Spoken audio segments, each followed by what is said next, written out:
ما هو حد يقول لي حل في اللي انا فيه ده. احنا في عيد، الكل يخرج وانا اللي اروق كل هو في ايه؟ هو في ايه يا جدعان؟ هو مكتوب على الام المصريه الشقه على طول ولا ايه؟ حد يقول لي بس يا جماعه، حد يقول لي إيه ده؟ يعني انتوا قولوا لي انا زهقت من، يا رب تموت يا رب تموت يا مواعين. اهو ده نتيجه الفطار بتاع الصبح. جعانين يا ماما، فطرينا يا ماما. عملنا الفطار، احنا عملنا الفطار. انا بقى مالي؟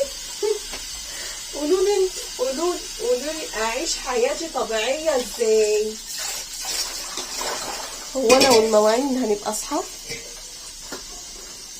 يعني هو انا والمواعين واقعد بقى ادعك انا كده ها واصبن في المواعين تمام، وهم يسيبوني لوحدي في قلب البيت ويمشوا يجوا بقى من بره؟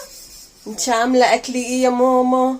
مش عارفه اقول ايه، انا مش عارفه اقول ايه. الحمد لله الحمد لله. ادعاكي حلو ادعاكي حلو اهو.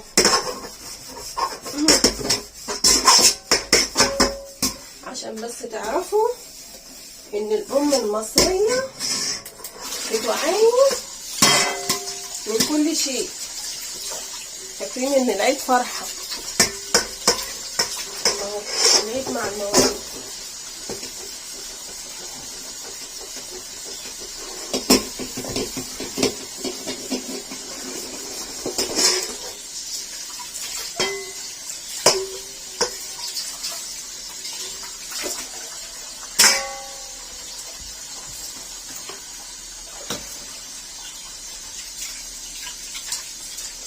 حد يقول لي يا جماعه، حد يطيب خاطري ويقول لي ربنا يقويك.